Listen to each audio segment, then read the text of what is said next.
Alors, chers amis, bonjour chez vous. Encore un nouveau jour qui nous verra nous lever sur nos pieds, un nouveau jour qui nous retrouve donc avec un large sourire aux lèvres. En tout cas, je l'espère. J'espère que tous autant que nous sommes ce matin, nous arrivons tout de même à trouver une seule raison de sourire. Surtout de garder et maintenir ce sourire-là sur nos lèvres et dans nos cœurs, quoi qu'il advienne, c'est très important et je vous le rappelle, on s'était dit ici que c'était déterminant pour la journée. Alors chers amis, bonjour. Vous qui nous écoutez du côté de Diaspora FM, je vous souhaite la bienvenue et vous qui nous regardez en direct sur Eden TV, eh bien bienvenue à vous également. Nous allons simplement penser à nous à présent.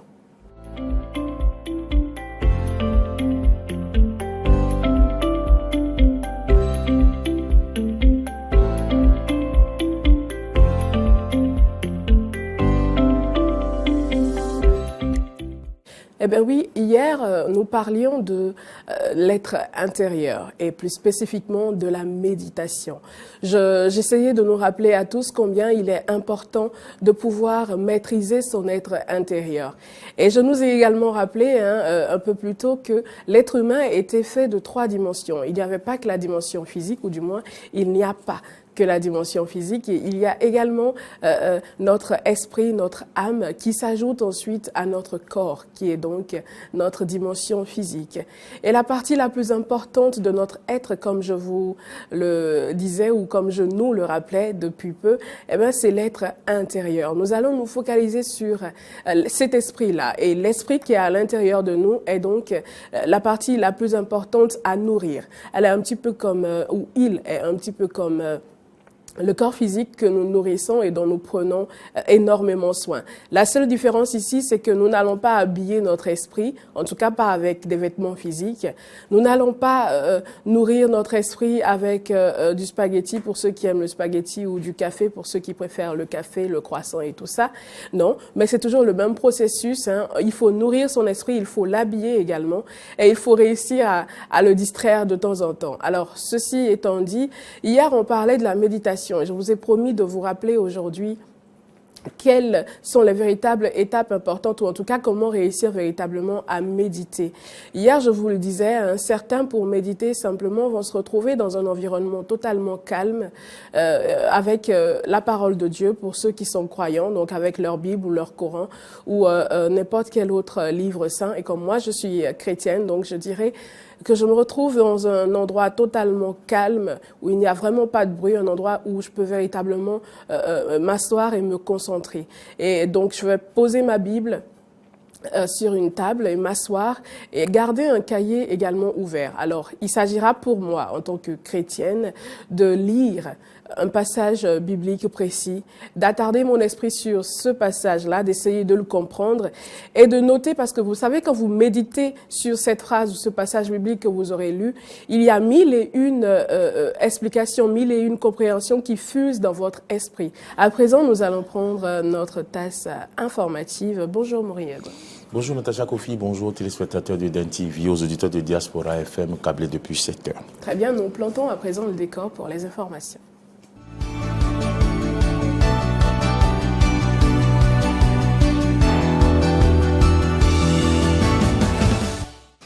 Mesdames, Messieurs, le bulletin d'information, c'est maintenant, sans transition. Les membres de la Haute Autorité de l'Audiovisuel et de la Communication, HAC, installés le 22 juillet dernier, étaient ce mercredi face à la presse. Objectif, faire le point de leurs 100 premiers jours d'activité à la tête de l'institution de régulation. Le point avec Laurent Roland, Tony Nkes et Denis Marouya.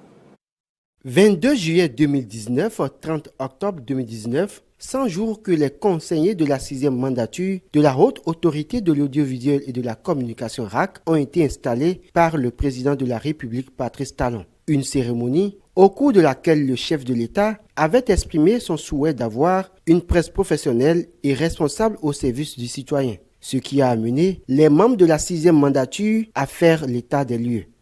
Il ressort de cet état des lieux qu'il est nécessaire d'évaluer les capacités du personnel, d'améliorer les performances des acteurs de l'institution par l'adoption de plans de formation, de réformer les structures internes de la RAC afin de les mettre en adéquation avec les nouvelles nomenclatures des médias, de toiletter la loi organique numéro 92-021 du 21 août 1992 relative à la RAC et le règlement intérieur du 6 juillet 2005 afin de les adapter aux réalités actuelles. Au regard de ces observations, cette 6e mandature a initié en 100 jours plusieurs activités. La 6e mandature a organisé un séminaire d'appropriation des tests réglementaires de la RAC, définir les dossiers à étudier pendant la 2e session ordinaire de l'année en cours, renforcer les actions de coopération bilatérale et multilatérale et a fait un état des lieux du paysage médiatique. Ces différentes activités ont permis aux membres de prendre connaissance des tests et de constituer des commissions temporaires pour la relecture de la loi organique et du règlement intérieur, la validation d'un manuel de procédure, la relecture et la validation du plan stratégique de la RAC.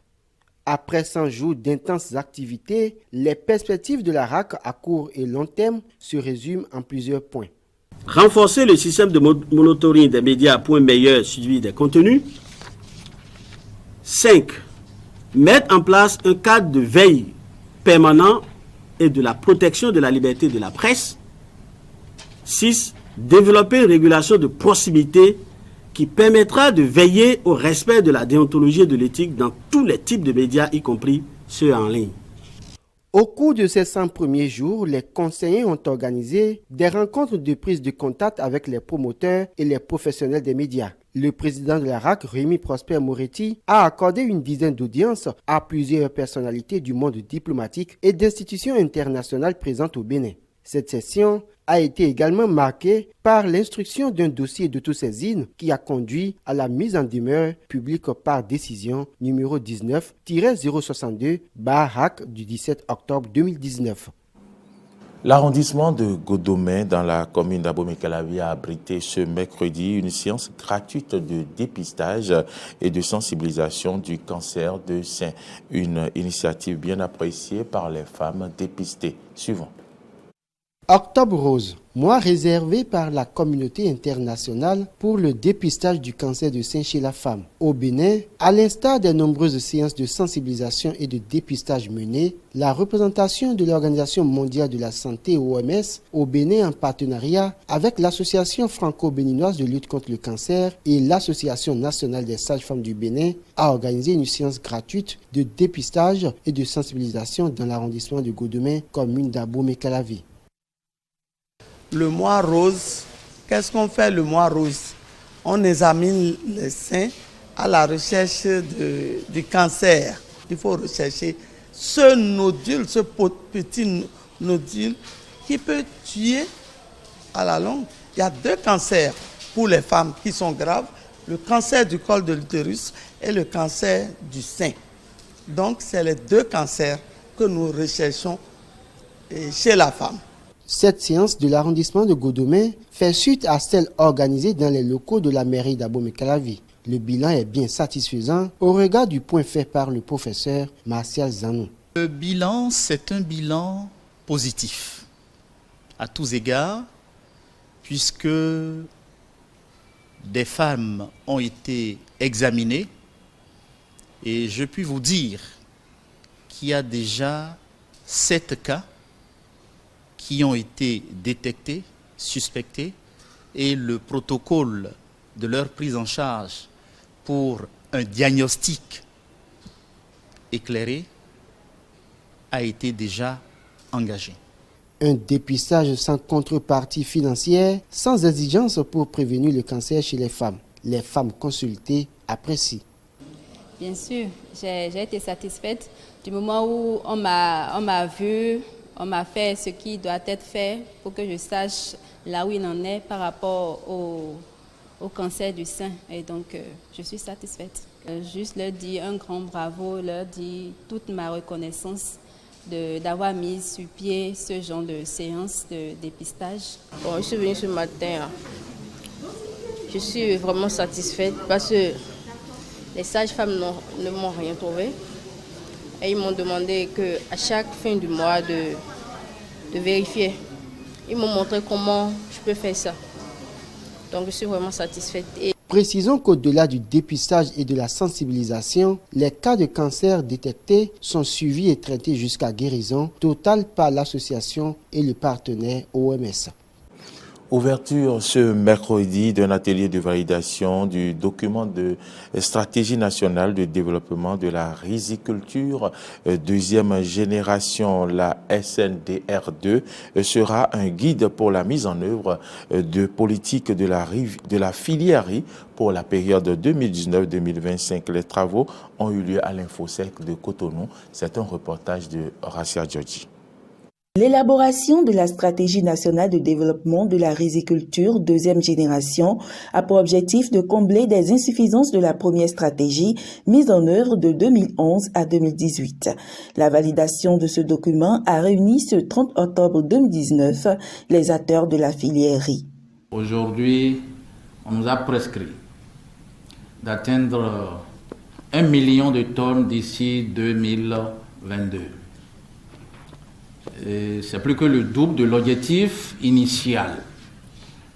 Et ça, c'est un aspect important. Et ça veut dire qu'il y a des éléments qui nous permettent d'aller plus vite et plus loin. Et Dieu sait que par rapport à nos projections initiales en matière de riz, en tout cas, on est en train d'aller plus vite à notre rythme ordinaire jusque-là. Et donc, cette nouvelle prescription du chef de l'État ne peut que donner un coup de fouet à la dynamique enclenchée. Pour relever ce défi d'1 million de production du riz d'ici 3 ans et dans la mise en exécution de la SNDR2, le Bénin bénéficie de l'appui financier et technique de la Coalition pour le développement de la riziculture en Afrique, CARD. Je souhaite que la SNDR2 sera validée après l'échange au cours de cet atelier et je retire le soutien du secrétariat de la CARD dans votre effort d'améliorer l'ensemble du secteur rizicole du Bénin. Le conseil technique à la recherche, à l'agriculture et à l'alimentation, représentant le ministre de l'Agriculture, de l'Élevage et de la Pêche, a exhorté les participants à des échanges fructueux qui aboutiront à la validation du document. Il vous revient aujourd'hui de l'analyser minutieusement, de formuler des amendements subséquents, de jeter les bases de sa mise en œuvre. Je sais la tâche immense et délicate, mais le parterre de la mine de compétences et d'expérience devant moi, réunis, me donne espoir que les objectifs seront atteints. Je voudrais vous exhorter donc à amender ce document pour que les produits qui sortiront de l'atelier soient de très bonne facture.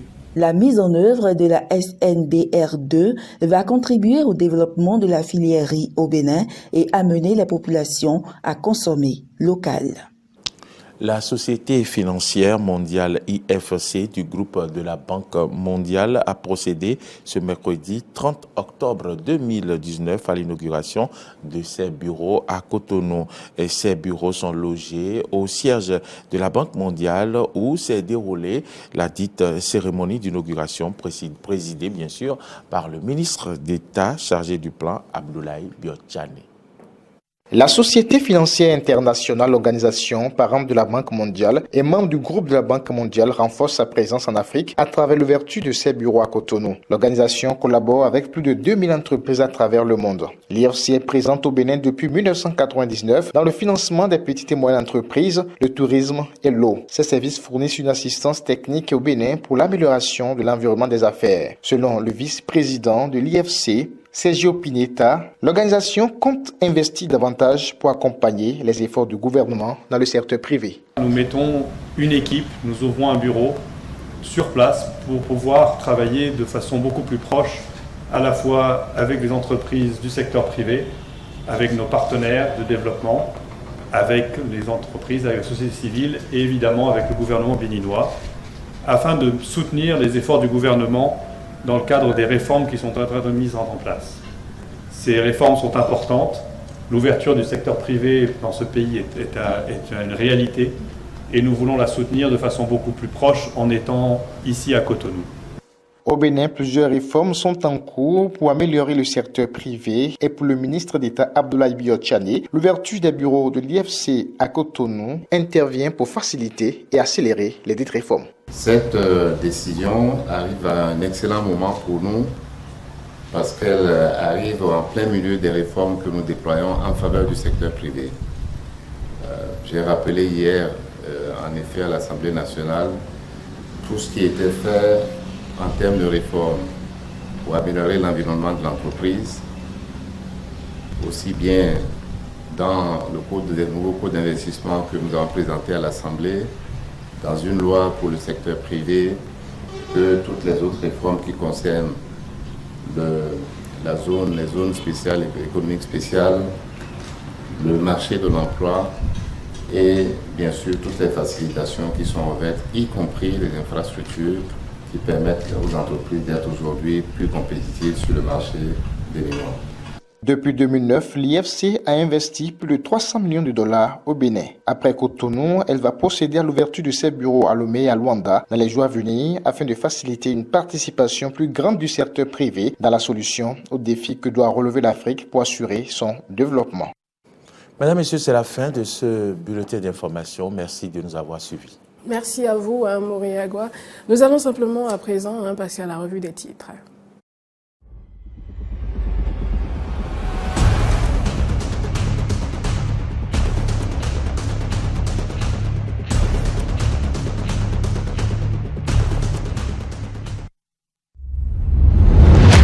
Éclaboussé par la beauté de l'une des candidates, le miroir a rendu l'âme lors du casting de la saison 3.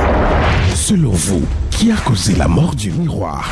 Tossi, Fidèle, Boussina, Tasnim, Stella, Carmel, Nadia, Sabira, Abibat, Hilary, Catherine ou les jumelles? Avec quel complice? Suivez en direct les investigations de Valérie, Malik, Nadia et Sylvania à partir du 2 novembre à 21h sur Canal 3 et Eden TV. Séance de rattrapage à 23h sur la chaîne YouTube Djanta. Dis-moi qui est la plus belle. Un concours de beauté qui ne ressemble à aucun autre.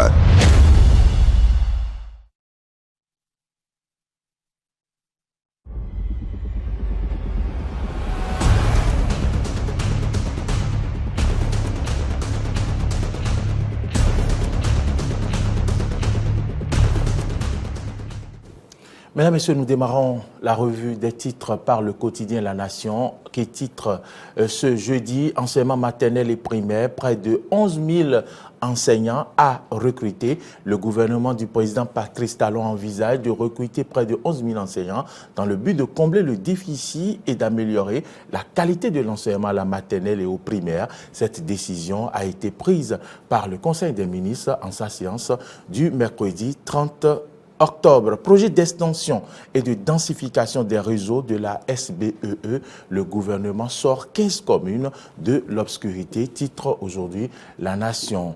Et puis Nord-Sud quotidien parle du déficit d'enseignants et en manchette écrit des mesures d'urgence prises à la une de Nord-Sud quotidien. On peut lire également Direction générale des impôts, un processus de certification ISO enclenché. À la une du quotidien Les 4 vérités, modification de la loi fondamentale. Les députés, bien sûr, modification de la loi fondamentale, les députés pourraient procéder à une révision non opportuniste de la Constitution ce jeudi. Article 42, pas de 2 mandats et de nouvelle république. Titre le journal Les 4 vérités. Nous passons à la une du quotidien Le Matinal. À la une du Matinal, on peut lire 100 premiers jours de la Haute Autorité de l'Audiovisuel et de la Communication, un bilan positif et une présence remarquée sur le terrain. Moretti et son équipe engagés dans le combat de la modernisation des pratiques médiatiques. Assemblée nationale, titre Le Matinal, Union sacrée autour de la révision de la Constitution. Tous les regards sont tournés vers le Parlement. L'événement précis suite à l'intronisation d'une proposition d'examen en procédure d'urgence, le Parlement engage la révision de la Constitution. Le professeur Dorothée Sosa défend le caractère objectif de la révision. WADEP Bénin convie les députés à la recherche du consensus. Et puis, gestion de la dette publique souveraine à la une du quotidien. L'événement précis, la Banque mondiale et le FMI décernent le meilleur prix au Bénin. Titre ce matin l'événement précis. L'Indépendant à sa une parle du déficit d'éducateurs dans l'enseignement primaire et maternel. Plus de 10 000 instituteurs bientôt recrutés. Plus de précisions dans les colonnes du journal à la page 3. Financement du PEDER des réseaux de la SB2E. Le gouvernement veut sortir 30 000 nouveaux abonnés de l'obscurité. Ouverture à Cotonou de son bureau national hier, donc ce mercredi, la SFI est désormais plus proche des PME béninoises. Titre l'Indépendant. Matin Libre à présent parle de la certification à la norme ISO et écrit en manchette: la DGI enclenche le processus. Direction générale des impôts. Nul ne peut faire plus de 2 mandats dans sa vie. La Constitution qui coince. Yahi titre ce matin, Matin Libre, qui parle des réformes et nominations à la société distributrice d'énergie et écrit: les abonnés SBEE désormais au paradis. Voilà. Et puis, le Béninois libéré à présent, révision de la Constitution ce jour, sans l'éternel goût de voir le président en exercice s'éterniser. Le Bénin réussit un exploit, mais il faudra au moins 5 voix contre pour donner une bonne saveur. Prix Global Market, bien sûr, du meilleur gestionnaire de dette souveraine en Afrique subsaharienne au Bénin.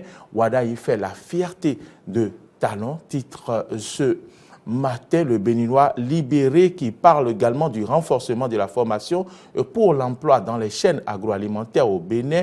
Kakpo gagne la confiance des Pays-Bas. Voilà ce que titre ce matin le Béninois libéré. Kini parle des enseignants, des enseignements maternels et primaires et écrit en manchette: le gouvernement recrute 10 686 enseignants. À la une de Dynamisme Info, l'on parle de l'examen en procédure d'urgence de la proposition de loi sur la révision de la Constitution. Les députés face à leur conscience à défaut d'une minorité de blocage. Conseil des ministres du 30 octobre 2019, la rupture efface la page. Laurent Tossou et confie la SBEE à Jacques Paradis. Limogeage de la tête du CNCB. Talon se sépare d'un collaborateur sur qui s'accumulaient des soupçons. Voilà ce que titre Dynamisme Info. La dépêche à présent, posture d'experts et rôle d'intellectuel sous la rupture quand tout devient possible. Titre le journal La Dépêche. Le Clairon aujourd'hui parle de la bonne gestion, la dette publique souveraine, bonne gestion de la dette publique souveraine, et écrit: le Bénin décroche le prix Global Markets 2019. À la une de Bénin Intelligent, Assemblée nationale, les preuves d'une révision constitutionnelle inoffensive. Titre aujourd'hui Bénin Intelligent, qui parle également de la construction des modules de classe, la municipalité de Cotonou au secours de 25 écoles. Revue du PTA au 30 septembre du MPME, une performance de 48,50%, Kérékou invite à plus d'ardeur. Et puis le champion football, tour de cadrage Coupe CAF, Confédération africaine de football, un surprenant bien sûr Esaïe à Thiès, un surprenant Esaïe à Thiès, Esaïe qui remporte sa victoire face à une équipe sénégalaise. C'est bien dimension foot. C'est ce que titre ce matin Champion, alors que la cloche parle de la discrimination positive pour la femme élue. Désormais, c'est possible. La discrimination positive pour la femme élue, désormais possible. Wadaï, sacré meilleur gestionnaire de la dette publique souveraine, la cloche s'y intéresse. Voilà ce qu'on peut retenir ce mercredi concernant la revue des titres sur Matin d'Éden. Si vous nous avez suivis, merci de votre fidélité. Merci à vous, Maury Agua. Chers amis, nous allons à présent observer la pause publicitaire et vous revenir.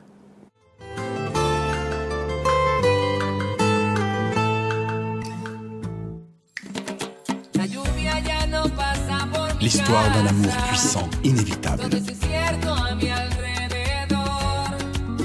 Un voyage douloureux dans un univers miraculeux.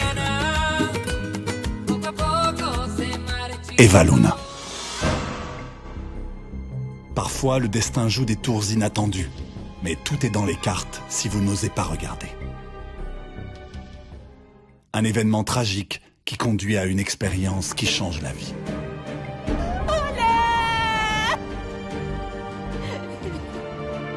Jure que je vais retrouver l'homme qui t'a assassiné. Et je vais venger ta mort. Quand Eva rencontre l'homme de ses rêves, son pire cauchemar commence alors. Elle devient la cible la plus convoitée. On tente de la détruire et de la chasser des pensées de l'homme qu'elle aime.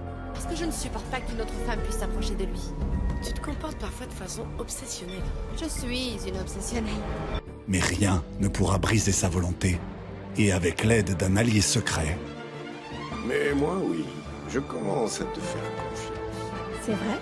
Eva. Retrouvez chaque jour à 20h30 2 épisodes d'Eva Luna, votre nouveau feuilleton. Eva Luna, de l'amour, des intrigues, du suspense et de la haine.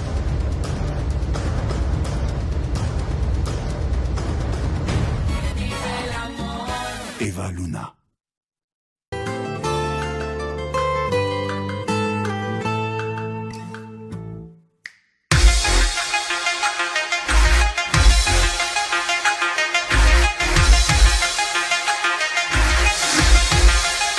Décryptage, c'est votre tribune pour mieux comprendre un pan de l'actualité nationale. Décryptage, c'est tous les mardis et jeudis à 19h. Décryptage, c'est à suivre sur Eden Télévision et Diaspora FM.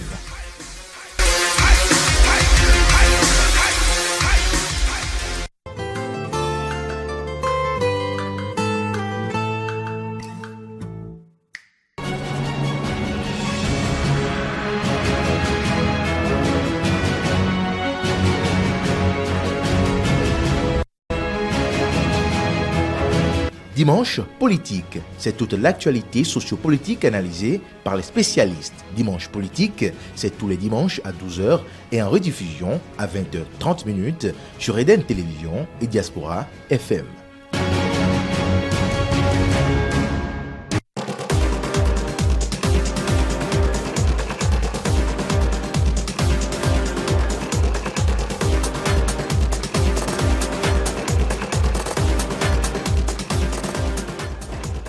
Oui, chers amis, nous sommes de retour et si vous venez juste d'allumer vos postes récepteurs ou téléviseurs, on vous dit bonjour et bienvenue, vous êtes bel et bien sur Matin d'Éden.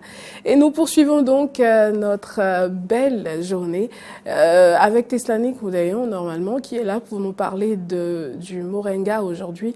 Mais je m'en voudrais de lui dire bonjour avant de vous avoir appelé combien important il est de véritablement réussir à méditer.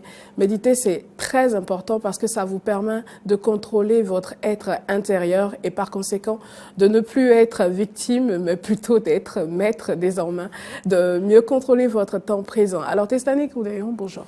Bonjour Natacha Kofi, bonjour amis téléspectateurs. Je dis également bonjour à nos auditeurs du côté de Diaspora FM.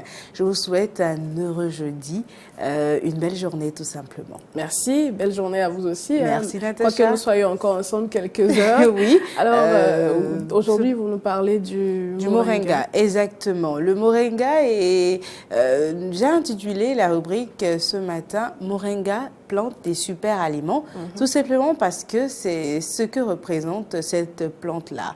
Et je suis sûre que comme moi, il y a quelques années, vous ne saviez pas forcément que le moringa pouvait avoir autant de propriétés qu'on lui confère aujourd'hui, tout simplement parce qu'on le considérait comme une plante pour les pauvres.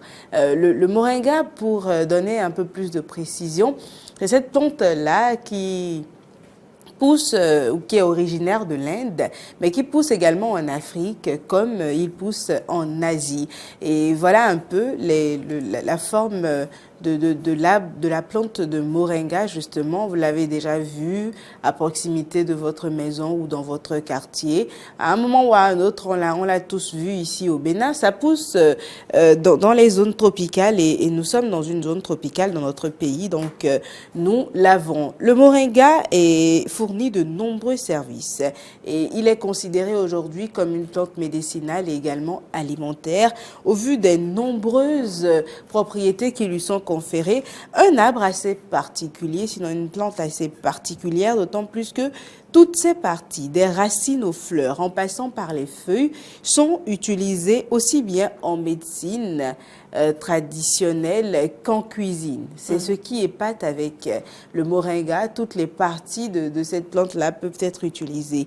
C'est un arbre alimentaire. Au-delà du fait qu'il soit une plante médicinale, c'est un arbre alimentaire puisque les fruits et les feuilles sont utilisés dans les recettes locales en Afrique et en Asie, puisque c'est sur ces deux continents-là, voilà, qu'on le trouve beaucoup plus spécifiquement.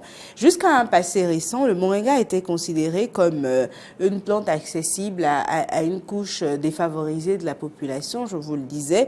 Mais dernièrement, la découverte du potentiel nutritionnel de ces feuilles a fait passer le moringa de statut de plante marginale, voire inconnue, à celui de nouvelles ressources pour les pays du Sud. Donc, tout le monde en parle aujourd'hui. Et là, sur l'image, vous avez les feuilles, les graines de moringa et également l'huile de moringa parce que c'est l'autre forme qu'on peut lui donner. Au-delà de la forme moulue que nous avons vue sur d'autres images tout à l'heure. Et les feuilles sont de plus en plus utilisées dans les projets au plan mondial, surtout quand on parle de projets pour la malnutrition, on l'utilise et c'est ainsi que le moringa, au-delà de tout ce qu'on peut lui conférer comme propriété, a également un impact au plan économique parce que beaucoup de fermiers aujourd'hui l'adoptent comme objet de production de masse pour pouvoir le revendre, d'autant plus que beaucoup de projets en ont besoin comme intrant quand on parle de malnutrition. Alors, le moringa, super aliment. Pourquoi est-ce que je vous parle de super aliment? Tout simplement parce que la feuille de moringa est un super aliment de plus en plus apprécié. Comment? Lorsque vous le séchez et vous le réduisez en poudre, nous l'avons vu sur des images tout à l'heure, cet aliment-là vous assure l'équilibre des apports grâce à sa teneur exceptionnelle en vitamines, en minéraux et en antioxydants. La feuille de moringa est prisée dans l'alimentation. Surtout que nous avons parlé plus d'une fois ici d'équilibre alimentaire. Moi, je vous conseille vivement d'adopter la feuille de moringa qui est particulièrement prisée quand on parle d'équilibre alimentaire et pour les personnes qui souhaitent également manger naturel. Beaucoup l'ont adopté aujourd'hui comme complément alimentaire et quand vous avez la poudre, quel que soit ce que vous pouvez manger, vous pouvez saupoudrer votre repas de poudre de feuilles de moringa. Et pour les végétariens, les sportifs, les seniors et surtout les personnes intolérantes au lait, le moringa est un remplaçant idéal pour ces personnes-là. C'est une feuille assez particulière. Elle a une teneur en protéines, en calcium, en potassium, en magnésium. Et l'autre chose qui est assez particulière avec cette feuille, c'est que elle a également une note particulière de protéines. Ce qui ne se retrouve pas souvent avec les plantes. On peut se retrouver de la vitamine et tous les autres antioxydants dont nous avons besoin, mais également de la protéine. Et là, on peut voir l'équivalent du moringa. Quand on prend une orange, le moringa vous offre 7 fois plus de vitamine C. Quand vous prenez de la carotte, elle vous offre 4 fois plus de vitamine A que les carottes.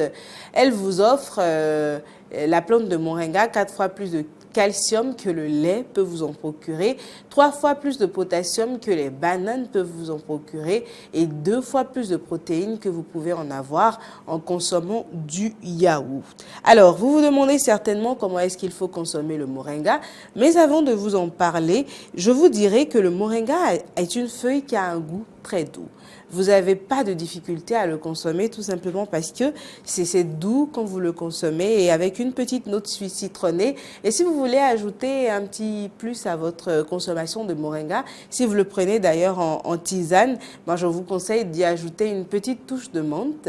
Ça y apporte quelque chose d'assez particulier. Alors vous pouvez le consommer en tisane, je le disais tout à l'heure. Également sous sa forme moulue, les feuilles sont moulues et donnent une poudre qui peut être utilisé comme complément alimentaire dans tous vos repas. Mais vous pouvez également l'utiliser sous forme de sauce. Et ça, on l'a tous connu, hein. Nos mères ont cette façon particulière de préparer la sauce de moringa. C'est comme ça que moi, je l'ai d'ailleurs connue toute petite avant de découvrir il y a quelques années qu'on pouvait le consommer en poudre. Vous pouvez tout simplement le consommer cru. Il y a des personnes qui en font une décoction et qu'ils boivent quand il s'agit de la tisane, crue ou cuit.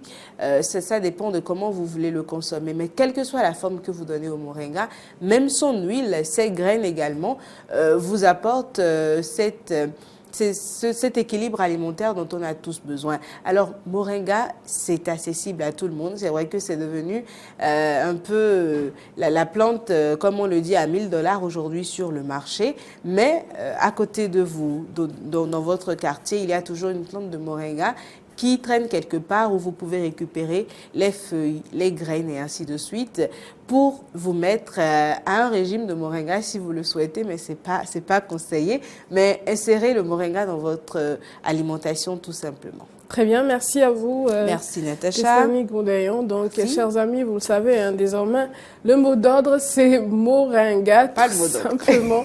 Eh bien oui, quand même. Et c'est, écoutez, avec toutes les vertus que vous nous en avez citées, enfin, c'est quand même assez colossal et suffisant pour qu'on l'adopte. C'est dire que si pas encore fait, à travers la consommation d'une faible quantité, en tout cas de moringa, je peux avoir 3 fois plus de vitamines que je n'obtiens quand je consomme 3 fois... Enfin non, c'est pareil, quand je consomme 3 morceaux de banane, j'ai la même quantité plutôt que d'en prendre 3 de l'autre côté, autant de prendre que... Bon, après, c'est moi qui, avec mon esprit pragmatique, oui. Bon, voilà. Vous faites le calcul ainsi. Donc, c'est à vous de voir, chers amis, mais en tout cas, ça fait beaucoup de bien. Désormais, on le sait, et je pense que depuis quelque temps, tout de même, on en parle. Hein. Oui, on en parle de plus en plus sur le marché. 4, 5 ou 6 ans même, où on a découvert que le moringa, c'est un peu l'or dans la médecine et la thérapie alimentaire. Voilà. Du coup, on l'a adopté un peu et je pense que nous y avons tous accès, alors ne nous faisons pas prier. Ben voilà. Alors, essayez un petit peu de laisser tomber tous ces compléments alimentaires. Je dis ça, je dis rien. Allez. Vous cherchez les ennuis, c'est à vous de voir. Vous cherchez je dis ça, je les dis rien, ennuis. c'est à vous de voir. Mais bon, je vous conseille vivement tout de même d'essayer, pourquoi pas, pendant quelques temps, de consommer un petit peu plus de moringa si vous en consommiez déjà, ou sinon, essayez désormais d'en consommer et vous verrez si cela ne vous procure pas d'une certaine façon un bien-être assez particulier. En tout cas, moi, je vous le recommande et Tessanic également. Alors, merci. Oui, à vous. Merci Natacha. On se retrouve tout à l'heure. Oui, pour les infos du web. Oui, mais avant, vous restez avec nous pour l'instant humour, s'il vous plaît. Non, vous n'avez pas besoin de me prier pour cela, j'ai toujours avec un plaisir. Alors, à présent, on va parler humour.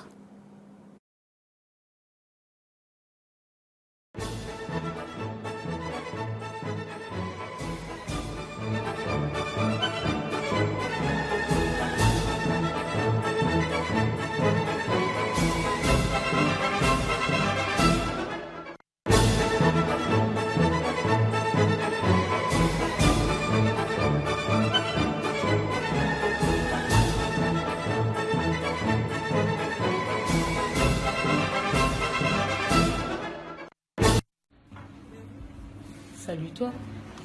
Salut. Qu'est-ce qu'un homme aussi charmant fait seul dans un bar? Hein? Moi, un verre ou deux. Et tu m'offres pas un verre?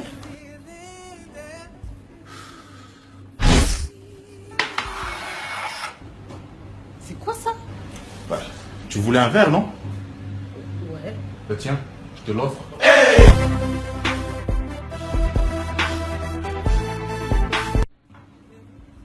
Salut toi. Salut. Qu'est-ce qu'un homme aussi charmant fait seul dans un bar? Hein? Moi, un verre ou deux. Et tu ne m'offres pas un verre?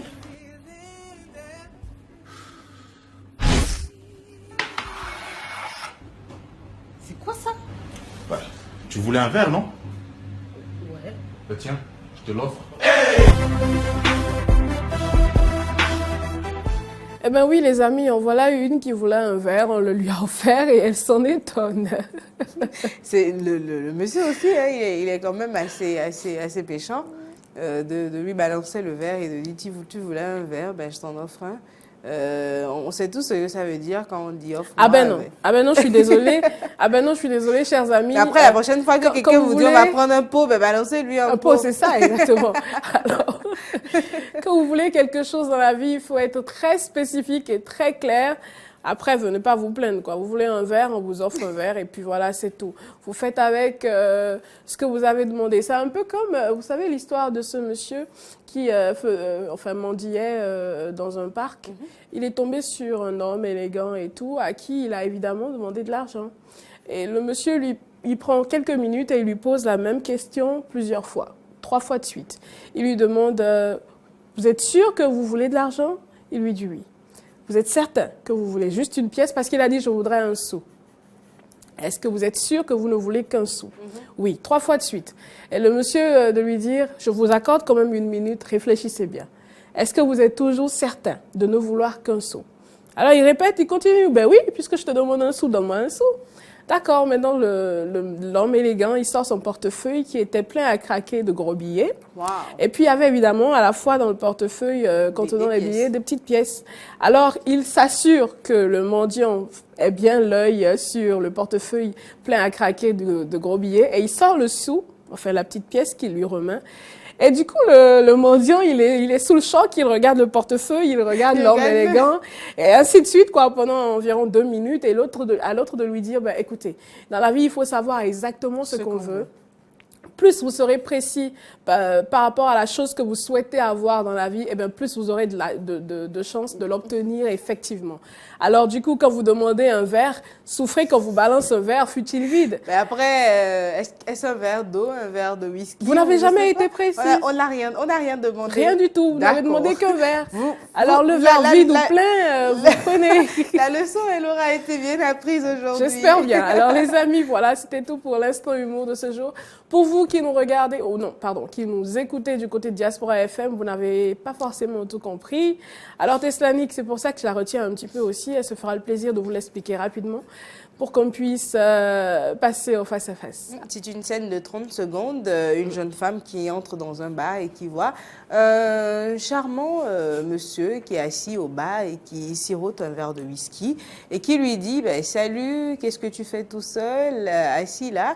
Il dit qu'il prend un verre ou deux et à elle, dans tout son air de séduction, de balancer à l'homme, tu ne m'offres pas un verre.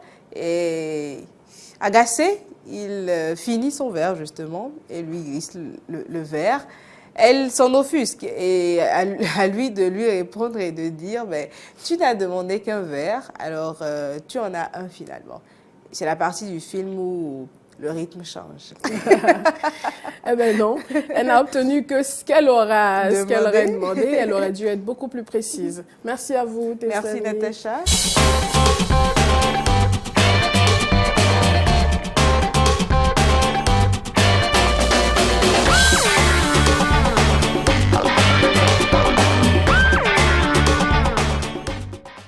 Mesdames, Messieurs, merci d'avoir pris ce rendez-vous du face-à-face. Nous sommes jeudi 31 octobre 2019. Nous recevons pour vous Roland Metenhwe. Il est le directeur général adjoint de Sounou Assurance IARD Bénin. Mieux vous faire connaître Sounou Assurance IARD Bénin, c'est bien l'objectif de ce face-à-face. Monsieur Roland Metenhwe, bonjour. Bonjour, Maurice. Merci donc d'avoir accepté notre invitation. On suit cet élément réalisé sur Sounou Assurance IARD Bénin et on revient pour le débat.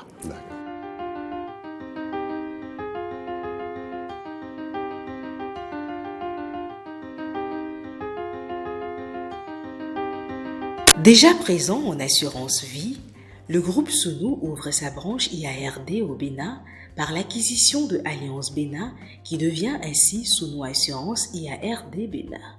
On a une société IARD, donc on est en mesure de proposer des offres complètes en vie et en IARD à toutes les compagnies qui sont présentes au Bénin, à toutes les populations, aux habitants, et protégés avec des packages qui sont encore plus intéressants et une meilleure qualité de service. Sounou Assurance IARD Bénin, le groupe Sounou renforce sa présence en Afrique et fait profiter à sa clientèle béninoise la longue expérience d'un groupe solide dont la satisfaction du client reste une priorité absolue. Nous allons revoir notre tarification pour que ça réponde mieux aux clients. Bien sûr que si on veut parler en termes de baisse des prix, c'est évident que quand nous allons revoir, il y a certains tarifs vont baisser par rapport à ce qui était offert jusqu'à maintenant. Le groupe Sounou déjà est un groupe très solide qui existe depuis 20 ans. Aujourd'hui, notre ambition, c'est d'être leader dans l'assurance et les services financiers. Et donc au Bénin, notre particularité, c'est qu'on travaille beaucoup avec les personnes qui sont déjà expérimentées, qui connaissent le marché, qui connaissent les besoins des populations et qui pourront bien adapter toutes les offres avec l'expertise internationale que le groupe Sounou a. Sounou Assurance IARD Bénin devient alors le bon profil pour répondre aux attentes des Béninois en matière d'assurance non-vie à travers un éventail riche et diversifié de produits qui allient facilité, flexibilité et sécurité. Corriger toutes les faiblesses que nous avons pu déceler en termes de réactivité, en termes de tarification pour répondre mieux aux besoins et aussi de revoir la gamme de nos produits pour offrir à aux populations. Le groupe Sounou, présent dans 14 pays subsahariens, avec plus d'une vingtaine de sociétés d'assurance et autres sociétés affiliées, un chiffre d'affaires estimé à plus de 160 milliards de francs CFA. La première chose pour venir vers nous, c'est que nous sommes ceux qui payent le mieux. Au moins là-dessus, nous avons visité un certain nombre de partenaires qui reconnaissent tous que notre compagnie est celle quand même qui règle le mieux ces sinistres. Le groupe Sounou, c'est aussi le social à travers des investissements dans le sport, l'éducation, la culture et la santé. Roland Météroué, vous êtes le directeur général adjoint de Sounou Assurance IARD Bénin. Pour ceux qui viennent de nous rejoindre, nous venons de suivre un élément qui nous renseigne sur le groupe Sounou, auquel appartient bien sûr Sounou Assurance IARD Bénin. Dites-nous, qu'avez-vous à compléter à cet élément pour permettre aux téléspectateurs de DEN TV, aux auditeurs de Diaspora FM de connaître davantage votre société? Merci, Monsieur Maury. Il faut dire que Sounou, comme on l'a dit, Sounou, c'est un grand groupe africain qui est présent dans 14 pays, 29 sociétés d'assurance et de secteur financier. Pardon. Et Sounou Assurance IARD Bénin, en fait, la société du groupe qui a racheté une autre société qui existait sur la place, qui s'appelait HGF avant, et qui ensuite s'est appelée Alliance. Et donc, c'est ce portefeuille d'Alliance qui est racheté. Et donc, Sounou Assurance IARD est une compagnie d'assurance IARD. IARD, ça veut dire quoi? C'est le type de société d'assurance qui assure tout ce qui est chantier, véhicules, maisons, banques, assurance maladie, etc. C'est de ce côté que se situe Sounou Assurance IARD. Et cela veut dire que vous vous positionnez comme l'assureur à même de satisfaire les besoins de la clientèle à hauteur de leurs attentes. Dites-nous, DGA, quelles sont les promesses de Sounou Assurance IARD Bénin? Merci. Sounou Assurance IARD, en fait, le groupe Sounou met au cœur de son marketing, au cœur de ses actions, la clientèle. Comment faire pour que la population, nos populations, la population africaine, la population béninoise, pour ce qui concerne Sounou Assurance IARD, se sentent bien? que les femmes, les enfants, les hommes, tout le monde soit bien couvert. Parce que l'objectif un peu de celui qui a mis ce groupe en place, c'est le président Pathé Dione, c'est de faire en sorte que ce soit vraiment une assurance adaptée au contexte africain et pour que les Africains soient le plus couverts, le mieux couverts. Parce qu'il existe un proverbe qui circule souvent dans le monde des assurances qui dit qu'il n'y aurait pas eu les gratte-ciel de New York s'il n'existait pas l'assurance. C'est-à-dire que c'est quand il y a l'assurance derrière le secteur économique que les gens sont prêts, rassurés oui. pour investir leurs capitaux, pour pouvoir prendre des risques. On peut monter on peut monter telle activité. Nous, notre groupe se situe fondamentalement à ce niveau-là. Faire en sorte que notre pays monte, que le Bénin monte et que tout ce qui est en train d'être fait pour les routes, le développement du pays, la construction des hôpitaux, qu'il y ait un assureur solide, structuré, organisé, qui soit derrière. Et c'est notre objectif à son assurance IRD. Vous l'avez dit, l'objectif est connu désormais par les téléspectateurs, mais quels sont les impacts de ces promesses sur vos clients actuels, vos partenaires actuels et futurs? Il faut dire que nous rassurons toute la population et tous les clients qui avaient été assurés par Allianz que tout ce qui avait été pris comme engagement tout cela sera respecté. Tout ce qui avait été pris comme engagement, les promesses qui avaient été faites aux clients de Allianz seront respectées, d'une part. Mais d'autre part, notre objectif, c'est de faire en sorte que tout ce qui peut-être n'avait pas été bien formulé avant, est-ce que c'est sur les tarifs, est-ce que c'était sur les diligences, faire en sorte que toutes ces faiblesses de cette unité disparaissent pour le plus grand bien de notre population et de notre clientèle. Aujourd'hui, la clientèle tient à sa satisfaction et nous savons bien que quand on parle de ces maisons d'assurance, les plaintes, on entend souvent dire que oui, je me suis assuré, mais en cas de sinistre, ils m'ont fait courir de gauche à droite, on ne m'a pas remboursé à temps. Est-ce que Sounou Assurance IARD Bénin vient relever ces défis? Absolument.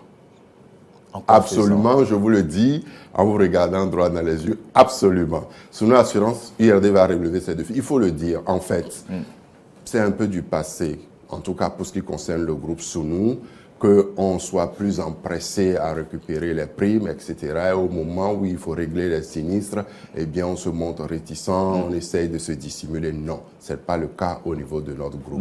Vous confirmez que les clients sont face à ces réalités souvent? Cela arrive, mais cela arrive de moins en moins. Les marchés sont de plus en plus organisés, les compagnies sont de plus en plus organisées, mais en tout cas, en ce qui concerne Sounou, et vous savez, nous avons même deux sociétés ici. Nous avons Sounou Vie, c'est l'ex-Ubavi, et nous avons Sounou Assurance IRD. En fait, nous avons une offre complète pour la clientèle. En tout cas, pour notre groupe, notre objectif, notre point de mire, c'est faire en sorte que le client soit satisfait. D'ailleurs, nous étions déjà connus, la société que nous avons rachetée, Allianz, était déjà connue pour une société qui, en tout cas pour ce qui concerne les règlements de sinistre, était plus diligente.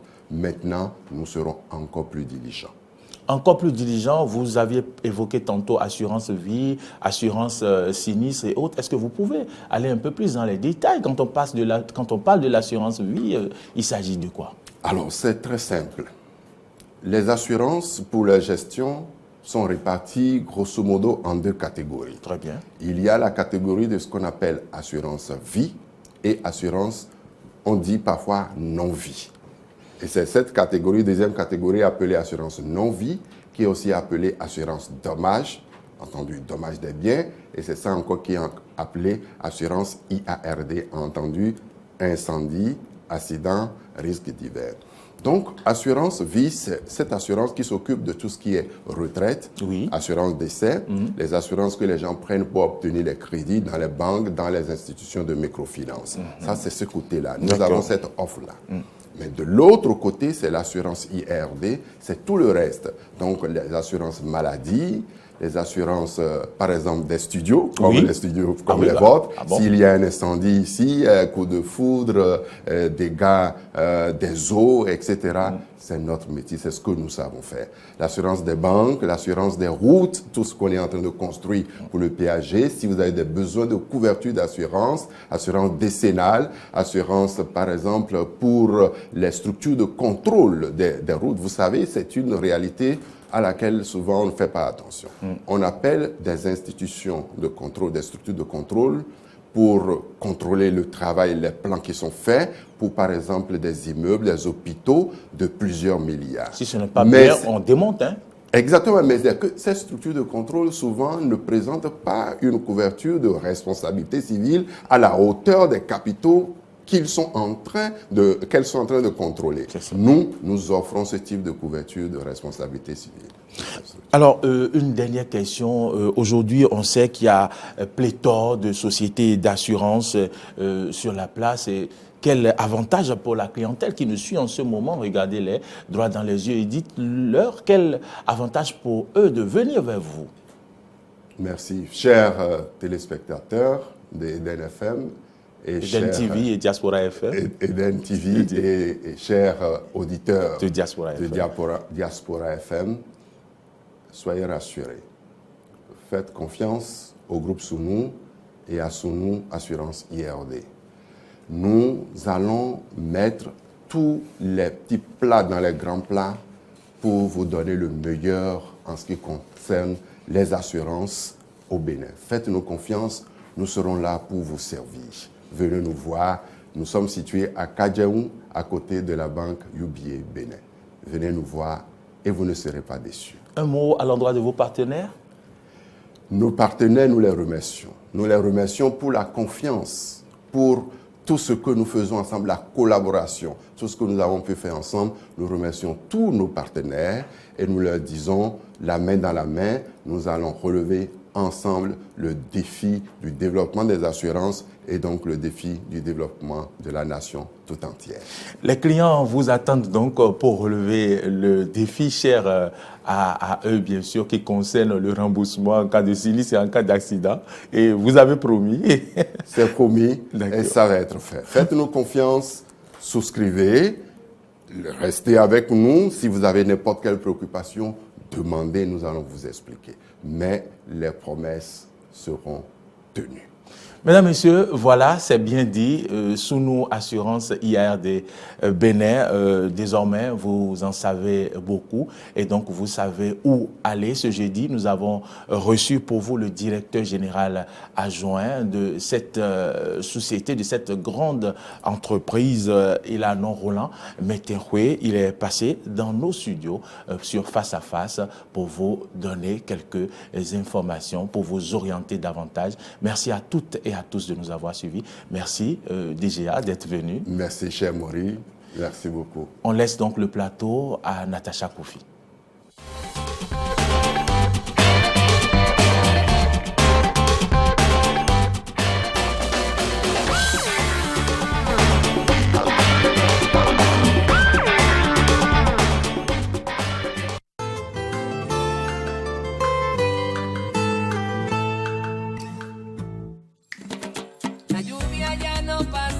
L'histoire d'un amour puissant, inévitable. Un voyage douloureux dans un univers miraculeux. Eva Luna. Parfois, le destin joue des tours inattendues, mais tout est dans les cartes si vous n'osez pas regarder. Un événement tragique qui conduit à une expérience qui change la vie.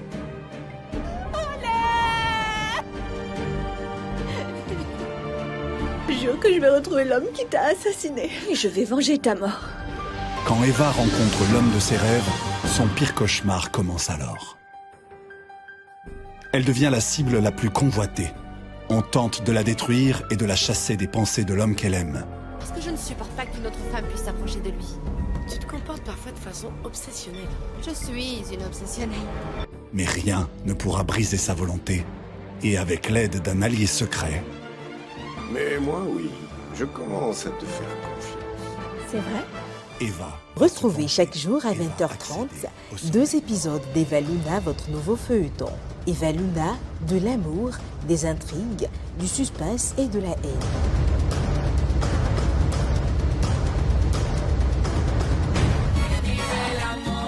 Eva.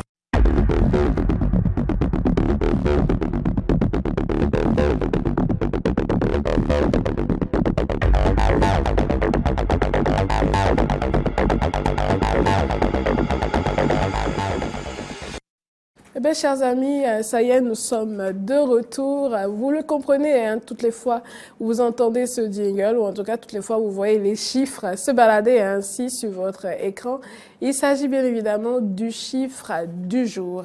Et le chiffre de ce jour est assez particulier, tellement particulier que Mori Agua, je le vois en train de fouiller mon téléphone de fouiller encore. son téléphone. Oui, Alors, il s'agit du oui. chiffre 10 686. Et c'est de cela que nous parlons aujourd'hui. De quoi s'agit-il? Ben, il s'agit du gouvernement qui a décidé de recruter, ou en tout cas qui veut recruter 10 686 enseignants, compte tenu des... oui, Maury, je vous sens très impatient. Non, pas du tout. Très impatient de nous en parler. Alors, j'imagine que compte tenu de la situation actuelle, arrêtez de faire des bisous et des grimaces, Maury Agua. Alors, compte tenu de la situation actuelle, je veux dire, du manque d'enseignants véritablement au niveau de certaines écoles, certains collèges, ainsi de suite, eh bien, le gouvernement a décidé de reprendre les choses en main et du coup de recruter 10 686 enseignants. C'est de cela que nous parlons aujourd'hui et pour en débattre, je suis avec Testane Koundéon. Merci d'être là. Merci Natacha de nous convier toutes les fois à cet exercice fort intéressant. Puisque j'ai décidé de ne plus employer certains mots dans mon vocabulaire, alors je trouve qu'il est intéressant tout de même. Vous faites bien, vous faites bien. Alors Mori Agua également qui est là. Merci Mori. Merci à vous aussi pour cet été. Oui, je vais buzzer. On ne baisse pas encore, ça va être pour tout à l'heure. Merci à vous pour cet exercice très intéressant. Alors voilà donc le décor ainsi planté, un exercice intéressant ou pas, de toute façon on en parle. 10 686 agents, enseignants, je veux dire, que le gouvernement veut recruter, Mori Agua. Oui, Natacha Kofi, je ne voudrais pas dire que ce n'est pas trop tôt. Ce n'est pas trop tôt parce que gouverner, c'est prévoir. C'est ça. Mais il faut saluer quand même la réactivité. Le gouvernement était sur plusieurs fronts, il faut le reconnaître, avant la rentrée. Vous avez vu tout ce qu'on a traîné, dialogue politique, tout ce qui a suivi jusque-là. Et donc, c'est maintenant que le gouvernement s'est penché sur la question. Mais il faut reconnaître que nous l'avons dit ici, au point où on est allé au jumelage des classes. Vous voyez, il y a des questions dont nous parlons pour ceux qui nous suivent. Et après, on voit à la longue que les choses ont été corrigées. Donc, on a évoqué le problème de jumelage de classes ici où on a déploré l'effectif dans les classes. Oui. Le problème, le manque d'enseignants était un problème crucial qui se posait dans les écoles, notamment les écoles maternelles et primaires. Et il ne faut pas se leurrer. Nous avons vu des reportages passer ici sur Eden TV où un seul maître devrait garder 2 classes jumelées. Et donc, aujourd'hui, je vais me permettre quand même si on aurait bien voulu que ça soit un peu plus tôt, saluer cette décision du Conseil des ministres qui veut bien sûr régler ce problème-là concernant l'insuffisance d'enseignants à l'école maternelle et primaire. Le processus se passera exactement comme on l'a fait dans le cadre de l'enseignement secondaire où on a recruté l'ANPE, a recruté des aspirants où ils ont constitué une base de données. Oui. Donc exactement, c'est comme cela. Et ce recrutement a été confié à l'ANPE, l'Agence nationale pour l'emploi, pour pouvoir, avec un coût, ça va, avec un coût de 3, et quelques milliards, 5,3 milliards, j'ai interverti le chiffre, voilà, j'ai inversé, donc 5,3 milliards, et donc l'Agence nationale pour l'emploi va donc procéder au recrutement de 10 686 enseignants, et ce n'est pas l'effectif dont l'école a besoin aujourd'hui. L'effectif, quand on fait le ratio, à peu près, ça doit tourner autour de 4 000, je ne sais pas si c'est 2 000 ou 4 000 enseignants, ceux dont on a besoin, le besoin du moment. Et donc, la base de données sera constituée et au fur et à mesure qu'on aura besoin, il y aura des enseignants qui vont démissionner, il y aura des besoins d'autres écoles créées où on aura besoin d'enseignants, on ira puiser dans cette base-là.